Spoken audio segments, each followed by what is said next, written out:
ரிஷபராசினியர்களுக்கு வணக்கம். கஷ்டங்கள் நீங்கி உறவுகள் மேம்படும். ரிஷபராசிக்கு நிகழ இருக்கும் ஜனவரி மாதம், அதாவது புத்தாண்டான 2026ஆம் ஆண்டினுடைய முதல் அடுத்த 7 நாட்கள் காத்திருக்கும் நல்ல செய்தி என்ன? இந்த 7 நாட்களில் இந்த ஒரு பரிகாரத்தை ரிஷபராசினியர்களான நீங்கள் செய்தால் போதும், நிச்சயம் உங்களுக்கு வெற்றி கிடைக்கும். அந்த வகையில் ரிஷபராசியை சேர்ந்த கிருத்திகை 2ஆம் பாதம் முதல் ரோஹிணி மிருகசிரீஷம் 2ஆம் பாதம் வரை உள்ள நட்சத்திரக்காரர்களுக்கு குடும்ப சூழ்நிலை ரீதியாக மேலும் என்ன மாதிரியான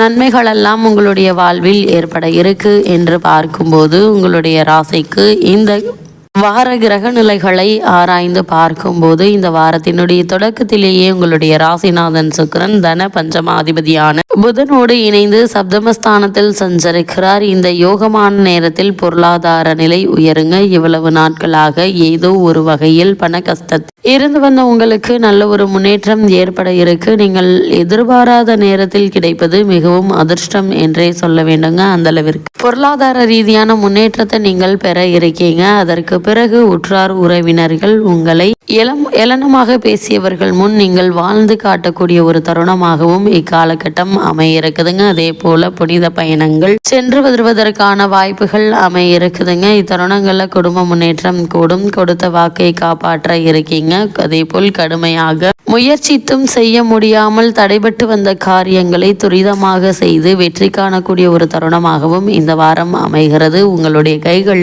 பணப்புழக்கம் என்பது இருந்து கொண்டே இருப்பதால விலகி சென்ற சொந்தங்கள் விரும்பி வந்து இணைய இருக்கிறாங்க.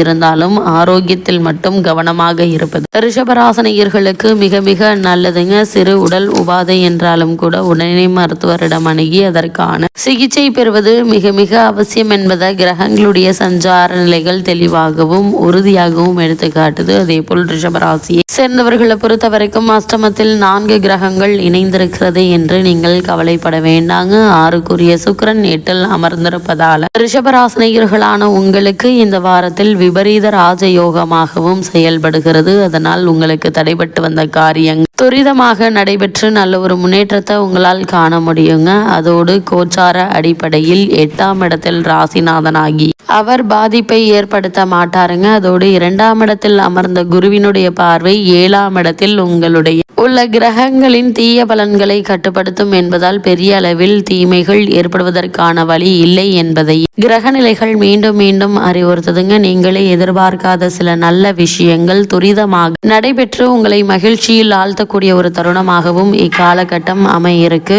அதே போல் ரிஷபராசினியர்களை பொறுத்த வரைக்கும் விலகி சென்ற உறவுகள் திரும்பி வந்து இணைய இருக்காங்க.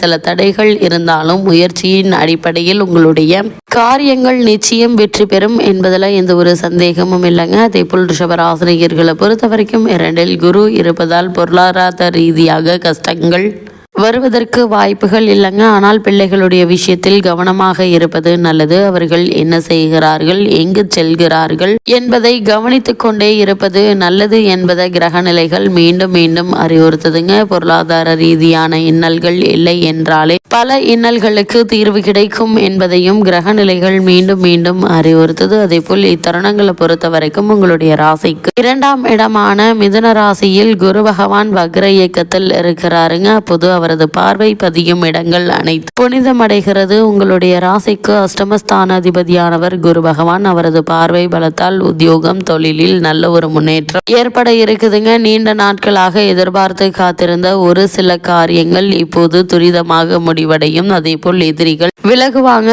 லாபம் வரும் வழியை கண்டு கொள்வீங்க. சென்ற மாதத்தில் தொழிலில் ஏற்பட்ட இழப்புகளை ஈடு செய்ய புதிய முயற்சிகளை மேற்கொள்ள இருக்கீங்க. அந்த முயற்சிகளில் நல்ல ஒரு முன்னேற்றமும் உங்களுடைய வாழ்வில் ஏற்பட இருக்கு என்பதை கிரக நிலைகள் உறுதியளிக்குது. அதே போல் ரிஷபராசினியர்களை பொறுத்த வரைக்கும் இந்த வாரத்தில் பொருளாதாரத்தில் நிறைவு ஏற்படும் என்றாலும் குரு வக்ரமாக இருப்பதால் ஒரு சில சமயங்களில் மன வருத்தமும் வந்து சேர இருக்குதுங்க. வெளிநாடு சென்று பணிபுரிய வேண்டும் என்று நினைத்தவர்கள் இப்போது அதற்கான முயற்சிகளை நீங்கள் தாராளமாக முயற்சிக்கலாங்க. அதற்கான சூழல் இருப்பதால உங்களுடைய முயற்சிகளுக்கு ஒரு சிறு முயற்சியிலேயே வெற்றி கிடைக்க இருக்குது. அதே போல் சொந்த கட்டிடத்திற்கு மாற்றும் முயற்சி கை கொடுக்குங்க. அதே போல தருணங்கள வாடிக்கையாளர்களின் எண்ணிக்கை அதிகரிக்க இருக்கு. உத்தியோகத்தில் உள்ளவர்களுக்கு மேலாளர்களின் சில நுணுக்கங்களை கற்றுக் கொடுப்பாங்க. இது உங்களுடைய எதிர்கால தொழில் மற்றும் வியாபாரத்திற்கு மிகவும் உறுதுணையாக இருக்கும் என்பதை கிரக நிலைகள் மீண்டும் மீண்டும் அறிவுறுத்துதுங்க. அதே போல் இந்த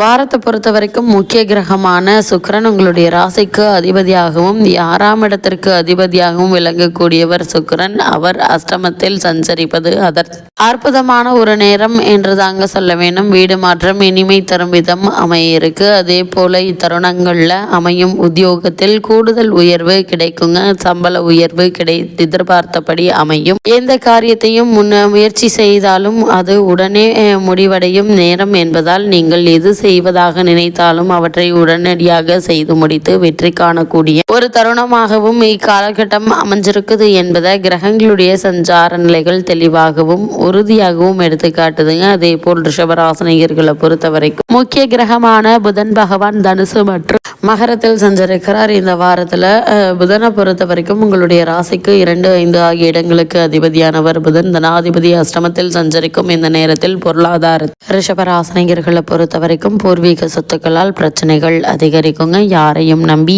எந்த ஒரு பொறுப்பையும் ஒப்படைக்க வேண்டாங்க. நீங்கள் உண்டு உங்களுடைய வேலை உண்டு என்றிருந்தாலே போதும். கூடுமான வரைக்கும் உங்களுக்கு கொடுக்கப்பட்ட வேலையை நீங்களே செய்வது நல்லது. அல்லது மற்றவர்களிடம் சொன்னாலும் அவர்களை உங்களுடைய கண் பார்வையிலேயே அவர்களை அந்த வேலையை செய்து வைத்து முடிப்பது நல்லதுங்க. இல்லைன்னா உங்களுடைய பெயருக்கு அவப்பெயர் ஏற்படுவதற்கான வாய்ப்புகள் இருக்கு. இத்தருணங்கள்ல நினைத்தது ஒன்றும் நடந்தது ஒன்றுமாக இருக்கிறது என்று கவலைப்பட்ட உங்களுக்கு நல்ல ஒரு முன்னேற்றத்தை இப்போது நீங்கள் தாராளமாக எதிர்பார்க்கலாம். அதே போல ரிஷபராசினியர்களை பொறுத்த வரைக்கும் விரையாதிபதி உச்சம் பெறுவதால் இந்த நேரத்தில் விரயங்கள் அதிகரிக்கும். வீண் விரயங்கள்ல இருந்து விடுபட சுப விரயங்களை மேற்கொள்ளுங்க. பிள்ளைகள் திருமணத்தை முன்னிட்டு சீர்வரிசை பொருட்கள் வழங்குவதில் கவனம் செலுத்தலாம். கட்டிய வீட்டை பழுது பார்க்கும் யோகம் உண்டுங்க. வீட்டிற்கு தேவையான விலை உயர்ந்த பொருட்களை வாங்கும் முயற்சி கை கூட இருக்குதுங்க. அதற்கான முயற்சிகளை இப்போது நீங்கள் தாராளமாக முயற்சிக்கலாங்க. சிறு முயற்சியிலே நல்ல ஒரு முன்னேற்றம் ஏற்பட இருக்கு என்பதை கிரகங்களுடைய சஞ்சார நிலைகள் தெளிவாகவும் உறுதியாகவும் எடுத்து காட்டுது. அதே போல ரிஷபராசினியர்களை பொறுத்த வரைக்கும் மேலும் என்ன மாதிரியான விஷயங்களை நீங்கள்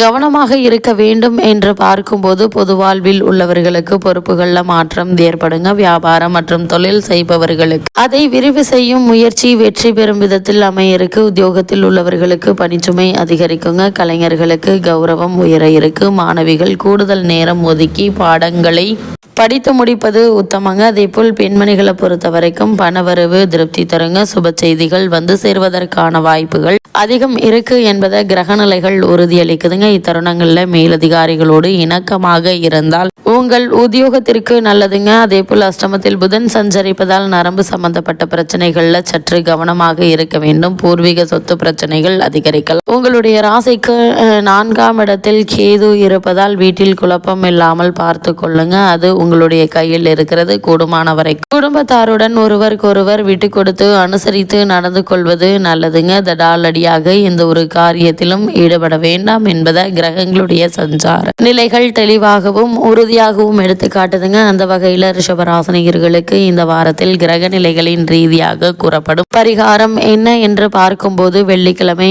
அம்பாளுக்கு விளக்கு போடுங்க. வெற்றி கிடைக்கும். அது மட்டுமில்லாமல் இந்த வாரத்தை பொறுத்தவரைக்கும் இந்த ஒரு பரிகாரத்தை செய்வது அவசியம். அதாவது வீட்டின் பூஜை அறையில் ஒரே ஒரு மண் அகல் விளக்கில் நெய் தீபம் ஏற்றி வைத்து வழிபடுங்க. நிச்சயம் வெற்றி கிடைக்கும் என்பதை கிரக நிலைகள் மீண்டும் மீண்டும் உங்களுக்கு உறுதியளிக்குது.